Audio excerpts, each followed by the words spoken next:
இப்போ சவுக்கு சங்கருடைய அந்த கஞ்சா ஹேபிட் இருக்கு இல்லைங்களா, இது எனக்கு 3 மாதத்துக்கு முன்னாடியே தெரியும். 3-4 மாதத்துக்கு முன்னாடியே தெரியும். சென்னை அசோக் நகரில் ஒரு ஜாயிண்ட் அவர் இங்கே ஒரு இடத்துல வாங்குறாரு. வாங்குற பையனையும் தெரியும். இன்னைக்கு பிடிப்பட்ட இந்த கஞ்சா விஷயங்கள்லேருந்து பார்க்கும்பொழுது இவங்க ரெகுலர் யூசர் ஆஃப் கஞ்சாவாக இருந்திருக்காரு. ஏன்னா அந்த பிளாக்மெயிலிங் பணம் ரைட்டுங்களா, இந்த பணம் ரொம்ப ஒரு பெரிய விஷயமா போகுது. பணம் ஈஸியாக கிடைக்குது. இப்போ சவுக்கோட ப்ரொஃபைலை பார்க்கும்போது ஒரு 3.5 கோடி ரூபாய்க்கு ஒரு ஃப்ளாட் டி நகரில் வாங்கியிருக்காரு. ஏகப்பட்ட நிலங்கள், ஏகப்பட்ட டிரான்சாக்ஷன்ஸ், லேண்ட் டீலிங்ஸ் எல்லாமே. அவரோட டிரைவரோட அக்கௌண்ட்டில் மட்டும் 10 லட்ச ரூபா பணம் இருக்குது. 3.5 கோடி ரூபா ஃப்ளாட்டை வாங்குறாரு. ஜெயிலுக்கு போயிட்டு வந்தப்புறம் பயங்கரமாக பணத்தை சம்பாதிக்கிறார். எந்த அளவுக்குன்னா, voice of Savukku Shankar voice அப்படின்லாம் வர்றாங்க இல்லையா, அவங்களுக்கு மாதம் 60,000 ரூபாய் கொடுக்குறாரு. இதுவே அவருக்கு 10 லட்சம் ரூபாய் ஆகும் மாதம். அன்பழகன் மேலே, இவரோட குரு மேலே ஏகப்பட்ட வழக்குகள் போடப்பட்டு அதிமுக ஆட்சியில் அவர் குண்டர் தடுப்பு சட்டத்தில் கைது செய்யப்பட்டார். இப்போ சவுக்கு மேலேயும் குண்டர் தடுப்பு சட்டம் பாய்வதற்காக இருக்கு. குரு வழியில சிஷ்யன். ஸ்னோலின்லாம் இப்படி நேராக சுடும்போது அது எங்க படும்னு யாருக்கு தெரியும்? அது ஸ்னோலின் வாயில பட்டுச்சு அப்படின்ற. அதெல்லாம் இவரோட தொகுறு பம்பரெல்லாம் நிறைய. இது ஒரு லெவலுக்கு மேலே நான் ஒரு தடவை ஃபோன் பண்ணி கண்ணாமண்ணான்னு திட்டினேன். என் ஃபோனை டேப் பண்ணி அப்படியே சவுக்கு இணையதளத்தில் போட்டார். முதல்ல எடுத்த உடனே ஒரு ஸ்ரீமதி கொலை தப்புன்னு தான் பேசுறாரு.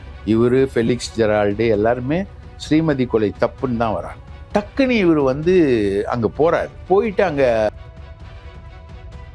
என்னை அடிக்கிறதுக்கு கள்ளக்குறிச்சியில் பிளான் பண்ணி அடிக்கிறாங்க. அடிக்கிறதுக்கு முன்னாடி அவங்க சஜஷன், அவங்களுக்கு அடின்னு சஜஷன் சொன்னால் சவுக்கு சங்கர். அரண்சை நண்பர்களுக்கு வணக்கம்.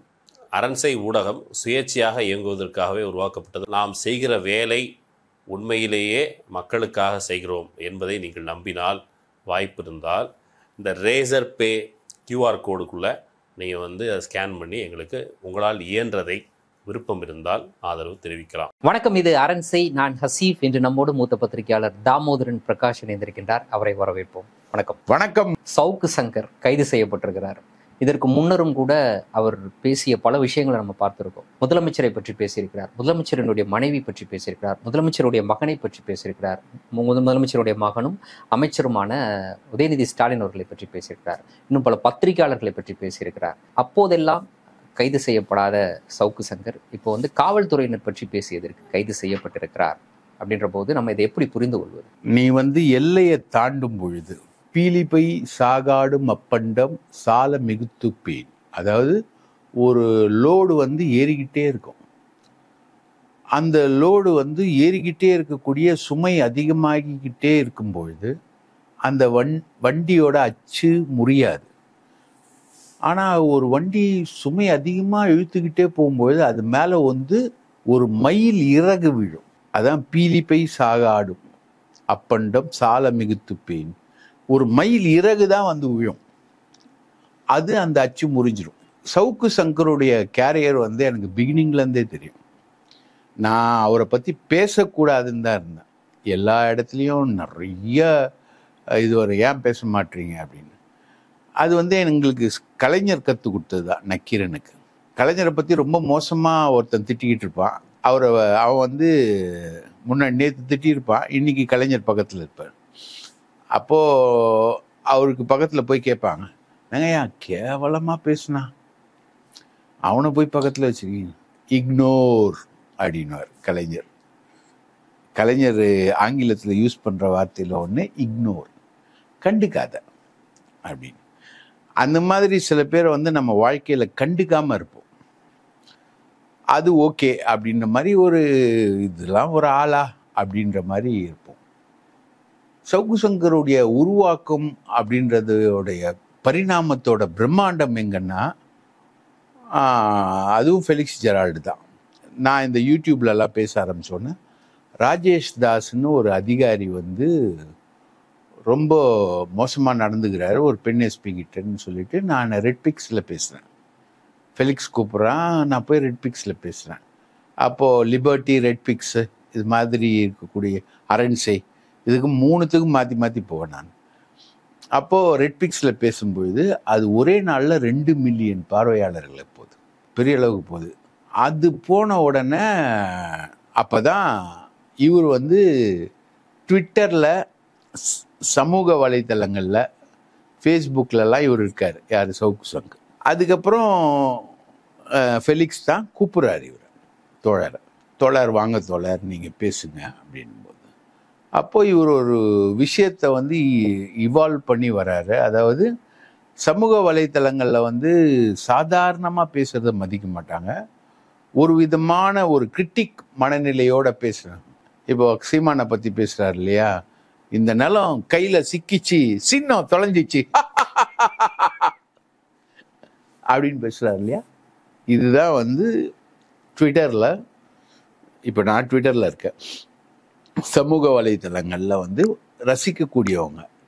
2வது ரசிக்கிறது எப்படின்னா, ஒரு மாதிரி மோசமாக ஒரு விஷயத்த வெளியே கொண்டு வந்தால் பேசுனா, ஆதாரம் இல்லாமல் எது இல்லாமலே ஒரு விஷயத்த பேசினா, அப்போது சமூக வலைத்தளங்களுக்கு ஒரு பெரிய இது இருந்தது. சமூக வலைத்தளங்களில் பேசினா என்ன அப்படின்ற ஒரு இது இருந்தது. இன்றைக்கி தான் ஒரு ஜட்ஜி வந்து யூடியூப்பில் பேசுகிறவங்க மட்டும் இல்லை, கேள்வி கேட்குறவங்களையும் அவங்களும் குற்றவாளிகள் தான் அப்படின்னு இன்னைக்கு தான், இவ்வளோ நாள் கழிச்சு குமரேஷ்னு ஒரு ஜட்ஜு ஃபெலிக்ஸ் ஜெரால்டோட முன்ஜாமீன் மனுவில் ஒரு வாக்குமூலம் கொடுக்கு. ஆனால் இதுக்கு முன்னாடி வந்து சமூக வலைத்தளங்களுக்கு ஒரு இம்யூனிட்டி இருந்தது. ஆனால் அதை தாண்டி பிஜேபிக்காரெல்லாம் பேசும்போதெல்லாம் பிடிச்சி ஒரு 260 பேரை உள்ளே வச்சுருக்காங்க. இந்த இம்யூனிட்டி வந்து பெரிய அளவுக்கு இருந்தது. ஸோ இந்த இம்யூனிட்டி இருந்ததுனால இவரோட பேச்செல்லாம் வந்து பெரிய அளவுக்கு கவனிக்கப்பட்டது. இவருக்கு ட்விட்டரில் மட்டும் 2 லட்சம் ஃபாலோவர்ஸ் இருக்காங்க, அது இவரோட பேஸ். இப்போ ஒரு இதில் பேசுகிறாரு அப்படின்னோடனே அந்த 2 லட்சம் பேருக்கு இவர் ஷேர் பண்ணுவார். ட்விட்டரில் போட்டோன்னா அந்த 2 லட்சம் வியூவர்ஸ்க்கு ஆட்டோமேட்டிக்காக போய்டும், ரைட்டா. ஒரு வீடியோ வந்து 2 லட்சம் வியூ வந்து யூடியூப்பில் போகிறதுன்றது ஒரு பெரிய சாதனை. இப்போ இவருக்கு ஆல்ரெடி 2 லட்சம் இருக்குது அப்படின்னும் போது இவரோட வீடியோஸ் பறக்க ஆரம்பிச்சது. இவரோட ஸ்டைல் ஆஃப் ஃபங்க்ஷனிங் எப்படின்னா, நக்கீரனில் ஒருத்தர் இருந்தார், அவர் பேர் அன்பழகன். அவர் மக்கள் செய்தி மையம்னு ஒன்று நடத்தினார். அந்த அன்பழகனும் பாரதி தமிழன்னு ஒருத்தர் ப்ரெஸ் கிளப்பில் இருக்கார். இவங்கெல்லாம் தான் வந்து சவுக்குடைய ஆஸ்தான குருக்கள். இந்த அன்பழகன் ஃபாலோ பண்ண ஜேர்னலிசத்தை தான் சவுக்கு ஃபாலோ பண்ணார். அதை வந்து அவர் சவுக்கு இணையதளத்துலேயும் ஃபாலோ பண்ணார், அதுக்கப்புறம் அவரோட ட்விட்டர் தளங்கள்லேயும் ஃபாலோ பண்ணார். அதுக்கப்புறம் யூடியூப் வந்தோடனே ஃபெலிக்ஸோடு சேர்ந்து அந்த விஷயங்களை ஃபாலோ பண்ண ஆரம்பித்தார். அதுதான் வந்து வேர்ஸ்ட். அதாவது அன்பழகன் மேலே, இவரோட குரு மேலே ஏகப்பட்ட வழக்குகள் போடப்பட்டு அதிமுக ஆட்சியில் அவர் வந்து குண்டர் தடுப்பு சட்டத்தில் கைது செய்யப்பட்டார். இப்போது சவுக்கு மேலேயும் குண்டர் தடுப்பு சட்டம் பாய்வதற்காக இருக்குது. குரு வழியில் சிஷ்யன், அதாவது அவர் எப்படின்னா பிளாக்மெயில் ஜேர்னலிசம் தான், அன்பு முழுக்க பிளாக்மெயிலர் தான். ஐஏஎஸ் அதிகாரிகளை மிரட்டுறது, ஆட்சியாளர்களை மிரட்டுறது. நக்கீரனோட தலைமைச் செயலக ரிப்போர்ட்டராக இருந்தார். அவரை வந்து நக்கீரன் தூக்கி வெளியே போட்டுருச்சு, நீ கரப்டு அப்படின்றதுனால தூக்கி வெளியில் போடுது. அப்போது கம்ப்ளீட்டாக அன்பு வந்து மிரட்டினார், எல்லாரையுமே மிரட்டினாரு. காசு, பணம், மிரட்டல் அப்படின்னு வரும்போது இன்னொரு கேள்வி எழும்ல. இப்போ அந்த அதிகாரிகளும் அவர் மிரட்டதாக நீங்கள் சொல்லக்கூடிய அந்த நபர்களும் தப்பு செய்யாட்டினா ஏன் பயப்படணும்? கண்டிப்பாக அது வந்து இந்த சிஸ்டத்தில் தப்பு செய்யாதவன் எவனுமே கிடையாது, ரைட்டா. அரசியல்வாதி தப்பு, ரைட்டா. எனக்கு தெரிஞ்ச எத்தனையோ நேர்மையான ஐஏஎஸ் ஆஃபீஸர்ஸ் இருக்காங்க, அவங்க தப்பே பண்ண மாட்டாங்க, ஆனால் அவங்க அதுக்கு ஈல்ட் ஆவாங்க. ஏன்னா நீங்கள் வந்து ஸ்ட்ரெயிட் ஃபார்வர்டு அதிகாரியாக இருந்தாலும் உங்கள் மேலே வந்து அரசியல்வாதிகள் செய்யக்கூடிய தவறுகள் வந்து நேரடியாக உங்களையும் தாக்கும். அப்படி இருக்கும் பொழுது இந்த சிஸ்டமே வந்து கரப்ட் சிஸ்டம். இதில் வந்து ஒரு விசில் ப்ளோவர் அப்படின்ற ஒரு லெவல்லேருந்து நீங்கள் ப்ளே பண்ணோன்றது தான் ஜேர்னலிஸ்டோட ரோல், ரைட்டுங்களா. இப்போது உதாரணத்துக்கு பார்த்தீங்கன்னா அறப்போர் இயக்க ஜெயராமன் இருக்கார். அவர் மாதிரி ஆட்கள்லாம் வந்து உண்மையிலேயே சில விஷயங்களுக்கு வந்து வெளியே கொண்டு வந்து ஆர்டிஐ ஆக்ட் மூலமாக வெளியில் கொண்டு வந்து சில விஷயங்களை பண்ணுறாங்க. இப்போது அரவிந்தாக்ஷன் ஒரு பையன் இருக்கான் சத்யம் டிவியில். அவர் வந்து ஆர்டிஐ ஆக்ட் மூலமாக பிஎம் கேர்ஸ் நிதியே எவ்வளோ ஊழலாக கலெக்ட் பண்ணுறாங்க அப்படின்றத வந்து அவர் வெளியில் கொண்டு வந்துடுறாரு. இப்போ இன்னைக்கு கச்சத்தீவு விஷயத்தில் ஒரு அதிகாரி கிட்ட ஆர்டிஐ போட்டு வாங்கினேன்னு அண்ணாமலை சொன்னார். அந்த மாதிரி ஒரு அதிகாரியே இல்லைன்னு சொல்லிட்டு அவர் வந்து ஆர்டிஐ போட்டு வெளியுறவுத்துறை அமைச்சகத்திலேருந்து வாங்கியிருக்காரு அரவிந்தாக்ஷன். இன்னைக்கு தினமலர்ல செய்தி, அண்ணாமலை சொன்ன பொய் அப்படின்னு அரைப்பக்கம் செய்தி. எதுல? தினமலர்ல. ஸோ இந்த மாதிரி ஜேர்னலிசம், இந்த மாதிரி ஜேர்னலிஸ்ட் எல்லாரும் இருக்காங்க. ஜேர்னலிஸ்டும் இருக்காங்க, விசில் ப்ளோவர்ஸ் நிறைய பேர் இருக்காங்க. கொடநாடு கொலை வழக்குல எடப்பாடியோட இன்வால்மெண்ட்டை சொன்ன மேத்யூ சாமுவேல் ஒரு பெரிய ஜேர்னலிஸ்ட், ஆல் இண்டியா ஜேர்னலிஸ்ட், தேல்கால இருந்தவர். அவர் தான் வெளில கொண்டு வர்றார். அதுக்காக இவர் போயிட்டு அங்கே போயிட்டு சயானு மனோஜ் எல்லாம் அரெஸ்ட் பண்ணி இது மேத்யூ சாமுவேல் வரைக்கும் போகும்போது மேத்யூ சாமுவேல்லாம் கை வச்சா விஷயம் வேற மாதிரி போயிடும். ஏன்னா அவரோட சுப்ரீம் கோர்ட் இன்ஃப்ளூயன்ஸு அந்த விஷயங்கள்லாம் வேற மாதிரி போயிடணும்னு தமிழ்நாடு போலீஸ் பேக் அடிச்சது. இவங்க எல்லாரையும் தூக்கி உள்ள வச்சிருச்சு, அவரோட சேர்ந்து பேட்டி கொடுத்தவங்க எல்லாம். ஸோ இந்த மாதிரி மேத்யூ சாமுவேல், ஜெயராமன், அரவிந்தாக்ஷன், இந்த மாதிரிலாம் இருக்காங்க, நிறைய பேர் இருக்காங்க. இதில் வந்து இப்போது அன்பு வந்து நக்கீரனில் இருக்கும்பொழுது பல விஷயங்கள் வந்து செக்ரட்டரியேட்டில் நடக்கிறது, மந்திரிகள் அறையில் நடக்கிறது எல்லாமே நக்கீரனில் வரும்.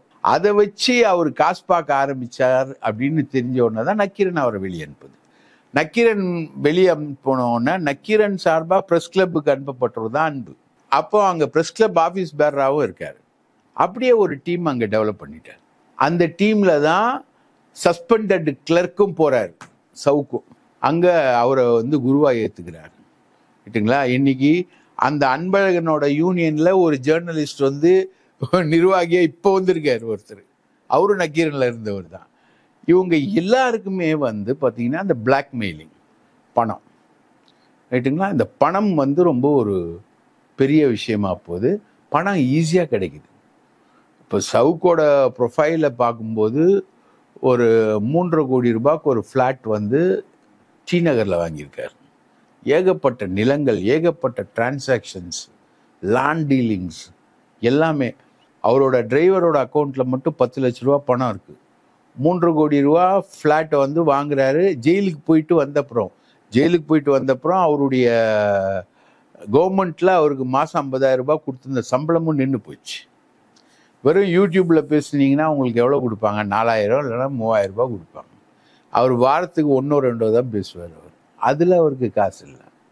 அண்ணாமலை, எடப்பாடி பையன் மித்துன்னு, அப்புறம் எஸ்பி வேலுமணி, இந்த மாதிரி இவருக்கான ஃபண்டர்ஸ் வந்து நிறைய பேர் இருந்தாங்க. அது இல்லாமல் காவல்துறை அதிகாரிகள் நிறைய பேரை சொல்லலாம். சரி, எதுக்கு அது ஒரு விஷயத்தை இன்னொரு கான்ட்ரவர்சியை கிரியேட் பண்ணணும், அதனால தான் பேர் அவாய்ட் பண்ணுறோம். பட் க்ளீனாக சொல்ல முடியும் யார் கொடுத்தா, எப்படி கொடுத்தா காசு, எவ்வளோ கொடுத்தா காசு. அதில் நல்ல அதிகாரிகள்லாம் வேற இருந்திருக்காங்க. ஒரு அதிகாரி அவரோட இன்டெகிரிட்டிக்கு ரொம்ப ஃபேமஸான அதிகாரி, அவரு காசு கொடுக்குறாரு. அவரு வந்து இவனுக்கு ஃபீடராக இருக்காரு. ஒரு ரிட்டையர்டு சிபிஐ அதிகாரி, அவரு இவருக்கு ஃபீடராக இருக்காரு. இந்த மாதிரி ஃபீடராகவே இவருக்கு இருந்துக்கிட்டு இவர் வந்து பயங்கரமாக பணத்தை சம்பாதிக்கிறார். எந்த அளவுக்குன்னா, voice of Savukku Shankar voice அப்படின்லாம் வந்து வர்றாங்க இல்லையா, அவங்களுக்கு மாதம் 60,000 ரூபாய் கொடுக்குறாரு. இதுவே அவருக்கு 10 லட்ச ரூபாய் ஆகும் மாதம். நீங்களும் பத்திரிகையாளராக இருந்திருக்கீங்க, சொல்லுங்களேன், 10 லட்ச ரூபாய் கொடுக்க முடியுமா உங்களால்? என்னால் முடியுமா? நியாயமாக இருக்கக்கூடிய எந்த பத்திரிகையாளரால முடியும்? நக்கீரன் மாதிரி இருக்கக்கூடிய பெரிய பத்திரிகைகளே 10 லட்ச ரூபாய்னா சிரமப்படும். ஒரு நிறுவனமாக கூட அவ்வளோ திரட்ட முடியாது. ஆனால் 10 லட்ச ரூபா போகுது. பேங்க் அக்கௌண்ட்டு, டிரைவர் அக்கௌண்ட்டில் 10 லட்ச ரூபா இருக்குது. ரைட்டுங்களா? இப்போ கண்டுபிடிச்சிருக்காங்க போலீஸ். டிரைவர் அக்கௌண்ட்டில் 10 லட்ச ரூபா இருக்குது. 3.5 கோடி ரூபா ஃப்ளாட்டு. அவரை வந்து அரெஸ்ட் பண்ணும்போது அவர்கிட்ட இருந்த பணமே சும்மா லிக்விட் கேஷே 1.5 லட்சம். கை செலவு. சங்கர மடத்தில் தான் சொல்லுவாங்க லிக்விட் கேஷ் 1200 கோடின்னு. அந்த மாதிரி ஒரு லிக்விட் கேஷே அவர்கிட்ட இருந்திருக்கு. ஸோ இதெல்லாமே பிளாக்மெயில் ஜேர்னலிசம். இதோட சேர்ந்து என்ன வரும்னா ஒரு கொள்கை கிடையாது. இப்போ நம்ம சந்தியா ரவிசங்கர் இருக்காங்க. சந்தியா ரவிசங்கர் வந்து ஒரு காவல்துறை அதிகாரி, அவர் டிஜிபியாகவே இருந்தவர், ஜெயலலிதா பீரியட்ல இருந்தவர். அவரை வந்து சந்திக்க போகிறாங்க ஒரு ஹோட்டலுக்கு, ஒரு காஃபி ஷாப்பில். இவங்க வந்து அவர் சந்திக்க வர்றதே ரகசியம், ஏன்னா அவர் டிஜிபி லெவலில் இருக்கார். அவர் வந்து சந்தியா ரவிசங்கரை சந்திக்க வர்றதே அதிசயம், பத்திரிகையாளர்களுக்கான சோர்ஸ் அது, ரைட்டா? இப்போ என்ன கூட பல போலீஸ் ஆஃபீஸர்ஸ் சந்திப்பாங்க, எல்லாமே ரகசியம் தானே, அவங்க பேரெல்லாம் வெளியில் சொல்கிறது. ஆனால் அந்த ஃபுட்டேஜை போலீஸை விட்டு அங்கே யாரோ ஒரு பிட்பாக்கெட்காரன் அடிக்க வந்தான் அப்படின்னு சொல்லிட்டு அந்த பிட்பாக்கெட்கார மூமெண்ட்ஸ் எடுக்கிற மாதிரி ஒரு போலீஸை விட்டு அந்த ரெஸ்டாரண்ட்லேருந்து சந்தியா ரவிசங்கர் காரும் இவர் காரும் ஒன்றா வர்றதும் போகிறதும் இறங்குறதும் எல்லா ஃபுட்டேஜையும் எடுத்து இவர் வந்து சவுக்கு இணையதளத்தில் வெளியிடுறாரு. அப்போ தான் சந்தியா ரவிசங்கர் கேட்குறாங்க, நீங்கள் வந்து எப்படி வெளியிடலாம்? நான் ஒரு பெண் ஜேர்னலிஸ்ட், நான் வந்து ஒரு ஆஃபீஸரை சந்திக்க போகிறேன், அது வந்து ஒரு சோர்ஸு பர்சனலான ஒரு சந்திப்பு, அதை எப்படி நீங்கள் வெளியிடலாம் அப்படின்னு அந்த அம்மா கேட்கும்பொழுது, கோலமாவு சந்தியா அப்படின்னு சொல்லிட்டு அந்த அம்மாவை பற்றி பயங்கரமாக எழுத ஆரம்பித்தார். அவர் வந்து நக்கீரனை பற்றி, நக்கீரனில் காமராஜ்னு ஒருத்தர் இருந்தார், இணையாசிரியர். அவர் வந்து ராஜாவுக்கு நண்பராக இருந்தார், ஜாஃபர் சேட்டுக்கு நண்பராக இருந்தார். ஜாஃபர் சேட்டை இவருக்கு பிடிக்காது, ஆராசாவை இவருக்கு பிடிக்காது. இவர் வந்து அவரை எழுதுறேன்னு சொல்லிட்டு காமராஜை பற்றி, நக்கீரனை பற்றி ஏடாகூடமாக எழுதுறது. இது ஒரு லெவலுக்கு மேலே நான் ஒரு தடவை ஃபோன் பண்ணி கண்ணாமண்ணான்னு திட்டினேன். என் ஃபோனை டேப் பண்ணி அப்படியே சவுக்கு இணையதளத்தில் போட்டார். நீங்கள் பேசினது? நான் பேசினது. நான் சென்னைக்காரன், எனக்கு கோவத்தில் நான் சென்னை லாங்குவேஜில் தான் பேசணும்னு வச்சுக்கோங்களேன். அதில் கோவம் இருக்கும்போது பல வார்த்தைகள் வரம்பு மீறி தான் இருந்தது. போட்டுட்டு என்ன சொன்னேன், இவெல்லாம் எப்படி நக்கீரனில் நிருபராக வச்சுருக்கீங்க அப்படின்னு நம்மளை கேட்டார். இந்த மாதிரி யாராவது அவருக்கு எதிராக போகிறாங்கன்னா அவங்கள எல்லாரையுமே மிரட்டுறது, இல்லைங்களா? Mahalakshmi Sun TV news reader, அவங்கள பற்றி இவர் எழுதாத விஷயமே கிடையாது. ரேஞ்சில் அவரை எழுதி, அந்த அம்மாவை எழுதி பயங்கரமாக டேமேஜ் பண்ணாங்க. அதே மாதிரி இவருக்கு எதிராக யார் யார் போகிறாங்களோ அவங்கள எல்லாரையும் டேமேஜ் பண்ணுவாங்க. இதெல்லாமே இவர் பண்ணிக்கிட்டே இருந்தார்.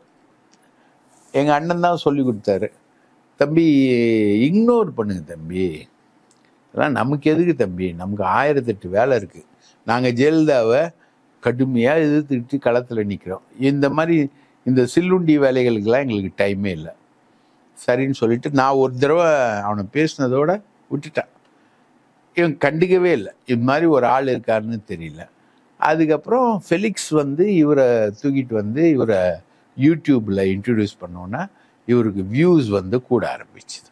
இது ஒரு, அது வரைக்கும் சவுக்கு சங்கர்ன்றது வந்து ட்விட்டரில் ஃபேஸ்புக்கில் முகம் தெரியாத விஷயங்கள்னு போயிட்டு முகம் தெரிந்த ஆளாக இவர் மாற ஆரம்பிக்கிறார். மாற ஆரம்பித்து இவரோட ட்ராவல் தான் டிஃப்ரெண்ட்டாக வருது. அதாவது இவரை என்ன பண்ணுறாங்க, திமுக ஆட்சிக்கு வர வரைக்கும் திமுகவை ஆதரித்து எடப்பாடியை எதிர்த்து பேசுகிறாரு. கொடநாடு கொலை வழக்கில் இவர் பேசுகிறாரு, நானும் பேசுகிறேன். நானும் கொடநாடு கொலை வழக்கில் இவரை விட அதிகமாக ட்ராவல் பண்ணி கொடநாடு கொலை வழக்கை வந்து பல விஷயங்களை நான் ரிவீல் பண்ணுறேன். அவர் வெளியில் கொண்டு வந்த விஷயத்துக்கும் நீங்கள் வெளியில் கொண்டு வந்த விஷயத்துக்கும் வித்தியாசம் இருக்குல்ல? வித்தியாசம் இருக்குது. கொடநாடு கொலை வழக்கிலேயே ஸோ கொடநாடு உட்பட எல்லாமே எடப்பாடிக்கு எதிராக தான் நிற்கிறாங்க. அஃப்கோர்ஸ் தூத்துக்குடி துப்பாக்கி சூட்டில் மட்டும் டம் டம் டம் அப்படின்னு சுட்டாங்கன்னு சொல்லிட்டு எடப்பாடிக்கு ஆதரவாகவும் இருக்காரு. அது யாருக்குன்னா போலீஸ்க்கு ஆதரவா. இவர் வந்து இவரோட ஜேர்னலிசம் வந்து ஒன்று போலீஸ் ஆதரவு, இன்னொன்று பொலிட்டிக்கல் ஆதரவு. அப்போது அங்கே வந்து போலீஸ் ஆதரவு தூத்துக்குடி துப்பாக்கி சூட்டில் ஸ்னோலின்லாம் இப்படி நேராக சுடும்போது அது எங்கே படும்னு யாருக்கு தெரியும், அது ஸ்னோலின் வாயில் பட்டுச்சு அப்படின்றாரு. அதெல்லாம் இவரோட தொகுறு பம்பரெல்லாம் நிறைய, அதெல்லாம் நம்ம கண்டுக்கிறதே கிடையாது. ஏன்னா நம்ம வந்து ஒரு மெயின் ஸ்ட்ரீம் ஜேர்னலிசத்துக்குள்ளே போகும்போது இந்த தொகுறு பம்பர ஜேர்னலிஸ்டத்துக்குள்ளே நம்ம கண்டுக்கிறதே இல்லை. இந்த மாதிரி பல பத்திரிகைகள் இருக்குது, ரைட்டுங்களா? இன்றைக்கி அவருக்கு நெருக்கமாக இருக்கக்கூடிய ஒரு வீக்லி பத்திரிகை, அதில் ஏடாகூடமாக தான் எழுதுவாங்க, ரைட்டுங்களா? அந்த மாதிரி அவர் மேலே கூட கேஸ் போட்டோன்னு இப்போ சொல்கிறாரு அவர் பேட்டியில். அந்த பத்திரிகை பேரை நான் சொல்ல விரும்பல. அந்த பத்திரிகை கூட ஏடாகூடமாக போடும். நிறைய இந்த வார பத்திரிகைன்னு சின்ன சின்ன பத்திரிகைகள் வரும். அவங்க எல்லாமே பிளாக்மெயில் ஜேர்னலிசத்துக்குள்ளே தான் வருவாங்க. ஒவ்வொரு ஊரில் நடக்கிற சம்பவங்களை போடுவாங்க. அதெல்லாம் வந்து நம்ம செக்ரட்டரியேட்டுக்கு மட்டும் வரும். நம்ம செக்ரட்டரியேட்டில் அந்த ஆர்என்ஐ ஸ்டேட்டஸ்க்கு அவங்க வந்து அக்ரிடேஷன் கார்டு கொடுப்பாங்க. அது ஒரு ஊழல், பெரிய ஊழல். அதுக்காக அந்த பத்திரிகை இப்படிலாம் பத்திரிகைகள்லாம் பார்த்துட்டு இந்த மாதிரிலாம் இருந்துகிட்டு இருந்தாங்க. அதில் இவர் ஒருத்தர்ன்றதை நம்ம இது பண்ணோம். ஆனால் அந்த சமூக வலைத்தளங்களில் இவர் வந்து ரொம்ப பெரிய ஆளாக லான்ச் ஆயிருந்தார். அது வந்து நமக்கு மெயின் ஸ்ட்ரீம் ஜேர்னலிசத்துக்குள்ளே நமக்கு கவுண்ட் ஆகலை. எப்போ யூடியூப் பஸ்ட் வருதோ அப்போ தான் இவருடைய சமூக வலைத்தள அக்கௌண்ட்டும் இதுவும் வருது. இவர் சமூக வலைத்தளத்துக்குள்ளே ஏன் போகிறாருன்னா, நான் வந்து மெயின் ஸ்ட்ரீம் ஜேர்னலிசத்துக்குள்ளே பிரேக் பண்ண முடியாத ஸ்டோரிலாம் பிரேக் பண்ணுவேன் நான். அவர் பிரேக் பண்ண ஸ்டோரி தான் இப்போ டொம்முன்னு சொல்கிறது தூத்துக்குடியில். நாங்கள்லாம் தூத்துக்குடி துப்பாக்கி சூட எதிர்த்து எழுதியிருந்தோம். இவர் வந்து போலீஸ்க்கு ஆதரவாக எழுதியிருந்தார். அப்படியே வந்தார். இவர் சமூக வலைத்தளத்துக்குள்ளே வரும்பொழுது ஸ்ரீமதி கேஸ் வருது. ஸ்ரீமதி கேஸில் வந்து ஒரு பர்டிகுலர் பையனை சொல்லி அவன் வந்து லவ் பண்ணான். அதனால தான் ஸ்ரீமதி செத்து. முதல்ல எடுத்த உடனே ஒரு ஸ்ரீமதி கொலை தப்புன்னு தான் பேசுறாரு. இவர் ஃபெலிக்ஸ் ஜெரால்டு எல்லாருமே ஸ்ரீமதி கொலை தப்புன்னு தான் வராங்க. டக்குன்னு இவர் வந்து அங்கே போறாரு. போயிட்டு அங்கே யாரை பார்க்குறாருன்னு தெரியல. இது இன்னொரு இணையதளம், இப்போ நான் அது பேர் சொல்ல விரும்பல, அவங்க எல்லாம் சேர்ந்து தான் அந்த 5 மணிக்கு அந்த பணத்தை எடுத்துகிட்டு போன வீடியோவை வந்து முதல்ல ரிலீஸ் பண்ணுறாங்க. அந்த இவங்க எல்லாமே இது ஒரு ஒர்க்கு, ஸ்கூலுக்கு ஆதரவான ஒர்க். இந்த ஒர்க்கை வந்து இவர் வந்து அந்த பொண்ணு வந்து ஒரு பையனை வந்து காதல் பண்ணிச்சு அப்படின்றாரு. நான் போய் அந்த பையனை மீட் பண்ணுறேன். நீங்கள் நேரடியாக போய் மீட் பண்ணுறேன். இவர் சொன்ன உடனே தான் ஷாக்கு நமக்குலாம். இதுனா இது ட்விஸ்ட்டு. ஆட்டை கடிச்சு மாட்டை கடிச்சு ஒரு பொண்ணை வந்து கொலை பண்ணியிருக்காங்க. அந்த கொலை பண்ண கேஸில் அந்த பொண்ணுக்கு காதல் இருக்குன்னு சொல்கிறாரு. அப்போ ஒரு கலவரமும் நடந்து முடிஞ்சிருக்கு. போலீஸுக்கு எதிராக ஒரு கலவரம் நடந்து முடிஞ்சிருக்கு. அதில் வந்து எல்லாரையும் கடகடன்னு கைது பண்ணுறாங்க. இது வரைக்கும் 600 பேருக்கு மேலே கைதாயிருக்காங்க. இப்போ இந்த பாராளுமன்ற தேர்தலையும் கள்ளக்குறிச்சி பார்லிமெண்ட்டில், கள்ளக்குறிச்சி சட்டமன்றத்தில் திமுக தோக்கும். கள்ளக்குறிச்சி அப்படின்னு அந்த சட்டமன்ற தொகுதியில் திமுக தோக்கும். ஏன்னா அங்கே ஸ்ரீமதி விஷயம்ன்றது அந்த அளவுக்கு அந்த மக்கள் வந்து அந்த மக்கள் அதை அனுபவிச்சிருக்காங்க. அந்த கொடுமையை அனுபவிச்சிருக்காங்க. அந்த ஸ்ரீமதிக்காக அவங்க போராடி நின்று இருக்காங்க. இதெல்லாம் போகும்போது அந்த பையனை போய் நான் பார்க்குறேன். ஸ்ரீமதி ஊர்லேருந்து ஒரு 1.5 கிலோமீட்டர் தொலைவில் அவன் வீடு. அந்த பையன் வந்து பருவத ராஜகுலம் அப்படின்னு சொல்லிட்டு ஒரு மீனவர் இனத்தை சேர்ந்த பையன். இந்த பொண்ணு வந்து அகமுடையான்னு சொல்லிட்டு ஒன்றும் பெருசாலாம் இல்லை, இதுவும் பேக்வர்ட் கேஸ்ட் அதுவும் பேக்வர்ட் கேஸ்ட் தான் அவங்க. இது இப்போ இவர் சொன்ன தியரி என்னன்னா, அந்த பையனை வந்து லவ் பண்ணதை வந்து அவங்க அம்மா தட்டி கேட்டாங்க, அதனால தான் பிரச்சனையாச்சு அப்படின்னு சொல்லிட்டு இவர் சொல்கிறாரு. இவர் சொன்ன மாதிரியே ஒரு வேன் டிரைவரும் சாட்சி சொல்லியிருந்தார். நான் அந்த வேன் டிரைவரை பிடிச்சி கேட்டேன், நீ எப்படியா சாட்சி சொன்னேன்? இல்லை சொன்னாங்க அவங்க அந்த பையனுக்கு இந்த அம்மா இந்த பொண்ணு எழுதின லெட்டரை நான் வந்து பிடிச்சி வாங்கி டேஷ்போர்டில் வச்சுருந்தேன். அந்த பஸ்ஸை வந்து எரிச்சிட்டாங்க. ஆனால் அந்த டேஷ்போர்டில் அந்த லெட்ரு இருந்தது. அந்த லெட்டர் எடுத்து நான் சிபிசிஐடி கிட்ட கொடுத்தேன் அப்படின்னு. இப்போ பஸ்ஸை எரிச்சிட்டாங்கன்ற அது எப்படி இருந்தது அப்படின்னா, அது பள்ளி செட் பண்ண சாட்சி ரைட்டா. அந்த பையனும் சொன்னான், அந்த மாதிரி லவ்லாம் எதுவும் இல்லை சார், நாங்கள் எல்லாருமே ஃப்ரெண்ட்ஸு, எங்களுக்குள்ளே பேசிப்போம், அவ்வளோதான் ரைட்டா. லவ்ன்ற மாதிரிலாம் ஒரு சிம்டம்ஸ் கூட கிடையாது சார் அப்படின்னு அந்த பையனும் சொல்லிட்டான். அந்த கொலையை மறைக்கிறதுக்காக பள்ளி நிர்வாகம் இவருக்கு காசு கொடுத்து செட் பண்ணு. இவருக்கு வந்து காசு கொடுத்து எப்படி செட் பண்ணுற இந்த விஷயத்துக்குள்ளே இவர் எப்படி போகிறாருன்னா, திமுக ஆட்சி அமைஞ்ச உடனே முதல் ரெய்டு வந்து எம்ஆர் விஜயபாஸ்கர்னு ஒரு மினிஸ்டர் மேலே நடக்குது. அது வந்து கரூர் போக்குவரத்து துறை அமைச்சர். அவர் கவுண்டர். எம்ஆர் விஜயபாஸ்கருக்கும் செந்தில் பாலாஜிக்கும் ஆகாது. அப்போ அந்த கவுண்டர் லாபிக்குள்ள இவர் உள்ள போறாரு. சவுக் சங்கர் அன்னிலேருந்து செந்தில் பாலாஜியை எதிர்க்கிறாரு. எம்ஆர் விஜயபாஸ்கர் ஃபீட் பண்றாரு. எம்ஆர் விஜயபாஸ்கர்ன்றது டெவலப் ஆகி எஸ்பி வேலுமணி வரைக்கும் போகுது. ரைட்டா? அவர் கோயம்புத்தூர் பக்கத்தில், கரூர் கோயம்புத்தூர் அங்கே வரைக்கும் போகிறார். ரைட்டா? அப்படியே போய் சுற்றி எடப்பாடி பழனிசாமி வரைக்கும் வந்து இன்னைக்கு நிற்கிறாருன்னு வைங்களேன். ஆனால் இந்த கவுண்டர் லாபிக்குள்ளே எம்ஆர் விஜயபாஸ்கர் மூலமாக இவர் உள்ளே போனவர். இந்த சக்தி பள்ளியும் கவுண்டர் நடத்தக்கூடிய பள்ளி. சமீபத்தில் வந்து ஒரு இடி வந்து ஒரு அப்பாவி விவசாயிகளை வந்து சம்மன் அனுப்பியிருக்கும், தேவேந்திர குல வேளாளர் விவசாயிகளை. இன்ஃபேக்ட் இவர் தேவேந்திர குல வேளாளர், யார்? சவுக்கு சங்கர். இவர் வந்து தேவேந்திர குல வேளாளர். ஃபெலிக்ஸ் ஜெரால்டு தேவேந்திர குல வேளாளர், 2 பேருமே தேவேந்திர குல வேளாளர். அந்த பாதிக்கப்பட்ட விவசாயியும் தேவேந்திர குல வேளாளர். அவங்களுக்கு எதிராகவும் இவர் பேசியிருப்பார். காட்டெருமையெல்லாம் சாவடிச்சிருக்காங்கன்னா சாதாரண ஆட்கள் அவங்க. அந்த கேஸ்லேருந்து அவங்க விடுதலையே ஆயிட்டாங்க. அதை வச்சு சம்மன் போச்சு.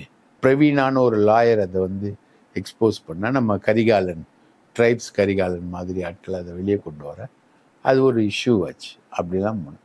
ஸோ இந்த கவுண்டர் லாபிக்குள்ளே இருந்து இவர் ஆப்ரேட் ஆகுறாரு. அந்த பொண்ணை பற்றி தப்பாக சொல்கிறாருன்னா நம்ம இறங்கணும், அதுக்கு அவருக்கு தான் நன்றி சொல்லணும். அதே மாதிரி கொடநாடு விஷயத்துக்குள்ள இவர் இதுதான் 10ஆம் நம்பர் கேட்டுன்னு ஒரு வீடியோ பண்ணார். ஊர்லாம் போய் வீடியோ பண்ணுறாருன்னு தான் நம்ம இறங்கணும். அதில் முன்னெத்தி ஏறி இவர் தான். ஏன்னா இது வந்து கேரிட் அவே ஆகி போயிடக்கூடாது அப்படின்றதுக்கான கவுண்டர் ஜேர்னலிசம் தான் நம்மளுது.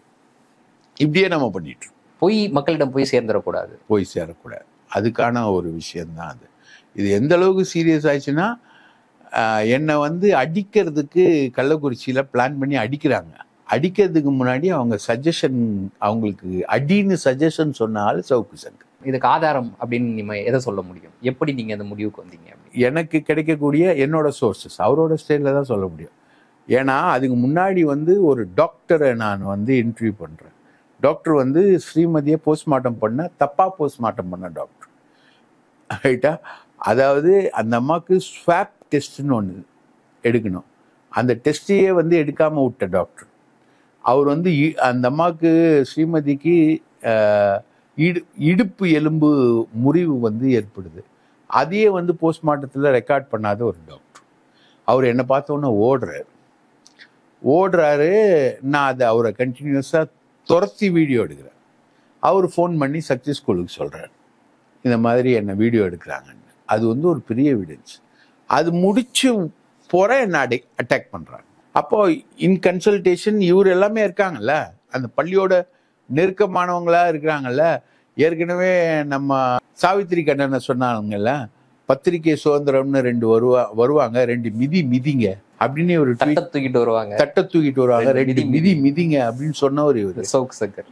அதே மிதிங்கன்னு நம்மளையும் சொல்லியிருக்காரு. நமக்கு கிடைக்கக்கூடிய சோர்சஸ் தான். மிதிங்கன்னு சொன்ன உடனே தான் அவனுங்க அடிக்கிறானுங்க. இல்லாட்டி நக்கீரன் மாதிரி ஒரு பத்திரிகையில் இருக்கக்கூடிய ஒரு பிரபலமான பத்திரிகையாளரை கை வைக்கிறதுக்கு யோசிப்பாங்க. ஆனால் அந்த தைரியத்தை கொடுத்தது யாராவது ஒருத்தர் இருக்கணும். அது யாருன்னு தேடி போகும்போது தான் இவர்கிட்ட வந்து நிற்கிது. ஸோ இதெல்லாம் வந்து நம்ம கண்டுக்காத லெவலில் தான் நம்ம போயிட்டு இருந்தோம். இவர் ஏகப்பட்டது பண்ணுவார். அப்போது ஒரு ஐஜி ஒருத்தருக்கும் ஏடிஜிபி அருணை பற்றி பேசணுன்னு ஒரு ஐஜி ஒரு அமௌண்ட் கொடுக்குறாரு. அந்த ஐஜி கொடுத்த அமௌண்ட்டை வச்சு தான் ஏடிஜிபி அருணை பற்றி பேசுகிறார். அவர் பேசும்போதும் அவர் சொல்கிற ஒரு வார்த்தை, அவர் தேவேந்திர குல வேளாளர், இவர் தேவேந்திர குல வேளாளர். அந்த கம்யூனிட்டி வந்து தலித்துன்ற அந்த முத்திரையை உடைச்சிட்டு நாங்கள் வந்து மேலே வரணும்னு நினச்சி போராடிக்கிட்டு இருக்கக்கூடிய விஷயம். அவங்க எந்த அளவுக்கு போராடுறாங்கன்னா, தும் தேவேந்திரா நரேந்திரான்னு நரேந்திர மோடி சொல்கிற அளவுக்கு அந்த இதுக்காக அவங்க போராடிக்கிட்டு இருக்காங்க. சாதிய வன்முறையில் அதிக பாதிக்கப்படக்கூடிய, பள்ளத்தில் விவசாயம் செஞ்சதுனால பள்ளர்னு அழைக்கப்பட்ட ஒரு கம்யூனிட்டி. இவர் தஞ்சாவூர் தேவேந்திர குல வேளாளர். அங்கே சவுத்துலலாம் அசுரன் படத்தில் வர மாதிரி பல விஷயங்கள் நடந்த விஷயங்கள். அந்த கம்யூனிட்டியில் இருந்து வர்றவர் தான் அருணும். அவரை வந்து இவர் தேவேந்திர குல வேளாளர்னு இன்னொரு போலீஸ் ஆஃபீஸர் சொல்லி இவர் அடிக்கிறார். அப்புறம் பார்த்தீங்கன்னா இவருடைய வலது கையாக இருந்த ஒருத்தரை வந்து அவர் வந்து ஒரு ஏமாற்று மோசடி வழக்கில் கைது செய்யப்படுறார். It may happen accidentally. இன்னொருத்தர் வந்து கிருஷ்ணகிரியில் ஒரு ரோடு சண்டையில் கைது செய்யப்படுறார்.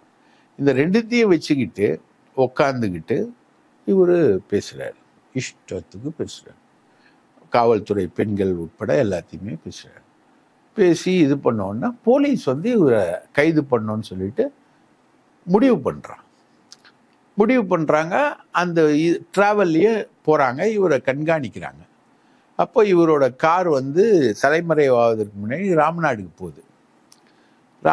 போகுது. ஒரு இடத்துல டிரைவரும் போகிறாரு, இவரும் உக்காந்து போகிறாரு. அதில் போயிட்டு இவர் வந்து ஒரு அந்த குறிப்பிட்ட போதைப்பொருள் கஞ்சா அதை வாங்கிட்டு வர்றாரு, 1/2 கிலோ வாங்கிட்டு வர்றாரு. அதை இவர் அரெஸ்ட் பண்ணும்பொழுது இவர் வந்து அரெஸ்ட் பண்ணப்பட்ட இடத்துல இல்லை, இவர் இன்னொரு இடத்துல இருக்கார். இவர் கூட இன்னொருத்தருங்கெல்லாம் இருக்காங்க. அங்கெல்லாம் போய் தேடி போய் தான் அரெஸ்ட் பண்ணுறாங்க. தாசில்தாரை வச்சு இவர் காரில் இருந்த கஞ்சாவை சீஸ் பண்ணுறாங்க. ஃபுல்லி லோடட் சிகரெட்ஸ் எல்லாமே, அது எல்லாத்தையுமே சீஸ் பண்ணுறாங்க. அதுக்கப்புறம் அந்த கஞ்சாவை ரேப் பண்ணுறதுக்கான பேப்பர்ஸ் இவர் வச்சுருக்கார், அதை எடுக்கிறாங்க. அதுக்கப்புறம் ரூமில் போய் எடுக்கிறாங்க. மொத்தம் ஒரு 400 கிராம் கஞ்சா வந்து இருந்திருக்கு. இவர் இந்த கஞ்சாவை எங்கே போய் வாங்கினாரோ ராம்நாட்டில், அவருங்களை அரெஸ்ட் பண்ணுறாங்க. அதுக்கப்புறம் அவருக்கு யார் சப்ளை பண்ணா, ராம்நாடுக்காரருக்கு யார் கஞ்சா சப்ளை பண்ணா, அவரையும் அரெஸ்ட் பண்ணுறாங்க. ஃபுல் சேஸ் பண்ணி தான் அரெஸ்ட் பண்ணுறாங்க. இவரோட வழக்குகளில் பார்த்தீங்கன்னா கஞ்சா வழக்கு தான் பிரதானம். பெண்களை ஆபாசமாக பேசினாரு காவல்துறை பெண்கள்ன்றது செகண்ட். 3வது சந்தியா ரவிசங்கர்னு அந்த அம்மாவை பேசினது, அது வந்து ஒரு வழக்கு. அதுக்கப்புறம் ஒரு பெண் அமைப்பு அவங்க கொடுத்த ஒரு வழக்கு. மொத்தம் ஒரு 5 கேஸ் இது வரைக்கும் போட்டிருக்காங்க. ஸோ இவர் வந்து நீங்கள் கேட்ட மாதிரி முதலமைச்சரை பேசினார், எல்லாரையும் பேசினார். இப்போ நம்ம கூட தான் பேசுகிறோம் முதலமைச்சரை, நம்ம கூட தான் திமுக அரசை விமர்சிக்கிறோம். எடப்பாடியை விமர்சிக்காததே கிடையாது. எடப்பாடி கைது பண்ணலையா நம்மள? இல்லை, விமர்சனம் அப்படின்றது வேற. அது பேசக்கூடிய வார்த்தைகள், பயன்படுத்தக்கூடிய வார்த்தைகள், மோசமான வார்த்தைகளை பயன்படுத்துறது, பர்சனலான விஷயங்களை தொட்டு பேசுறது அப்படின்னு. ஸோ அப்படிப்பட்ட வார்த்தைகள் பயன்பாடு, அதை பற்றி தான் நான் குறிப்பிட்டு பேசினேன். குழம்புல காரம் ஏற்றுறதுக்கு நிறைய மிளகாத்தூளை ஒருத்தன் கொட்டுவான்ல, அந்த கதை தான் இவங்களதெல்லாம். பயங்கரமாக பேசுறது. இவங்க இன்னைக்கு பிடிப்பட்ட இந்த கஞ்சா விஷயங்கள்லேருந்து பார்க்கும்பொழுது இவங்க ரெகுலர் யூசர் ஆஃப் கஞ்சாவாக இருந்திருக்காரு. சாதாரண சிகரெட் பிடிக்கிறதே ஒரு கஞ்சா சிகரெட் தான் பிடிச்சிருக்காரு. ஏன்னா 20 கஞ்சா சிகரெட்டுகள் இருந்துதா சொன்னாங்க. 20 எதுவோ ஃபுல்லி லோடட் சிகரெட்ஸ் இருந்திருக்கு. அப்போ இவர் புகைக்கக்கூடிய ஆளாக இருந்திருக்காரு. எனக்கு இந்த கஞ்சா பிடிக்கிறவங்களோடலாம் அனுபவம் இருக்குது. ஏன்னா எங்கள் பத்திரிகையிலேயே ஒருத்தர் கஞ்சா அடிக்கிறவர் இருந்தார். அவர் எப்படி பிஹேவ் பண்ணுவார்னு தெரியும். எந்த நிமிஷத்தில் எதை பேசுவாங்கன்னெலாம் தெரியாது. பேசுகிற வார்த்தைகள்லாம் ரொம்ப ஷார்ப்பாக இருக்கும், கேவலமாகவும் இருக்கும். இதுக்கு வந்து நீ வந்து எதையாவது பண்ணிக்கலாமே அப்படின்னு கீழ்த்தரமான ஒரு செக்ஸ் நடவடிக்கையை சொல்லி திட்டுவார் அவர். எங்கள் ஆஃபீஸில் இருந்த ஒரு கஞ்சா யூஸ் பண்ணுறாரு, ஏன் இவர் இப்படி பேசுகிறாரு அப்படின்ற மாதிரி நமக்கு உரைக்கும். ஒன்றுமே பண்ணலையே, நம்மளையே இந்த திட்டுறாரு அப்படின்னு. அவர் திட்டலை, அவருக்குள்ளே இருக்கிற கஞ்சா திட்டம். இப்போ சவுக்கு சங்கருடைய அந்த கஞ்சா ஹேபிட் இருக்கு இல்லைங்களா, இது எனக்கு 3 மாதத்துக்கு முன்னாடியே தெரியும், 3-4 மாதத்துக்கு முன்னாடியே தெரியும்.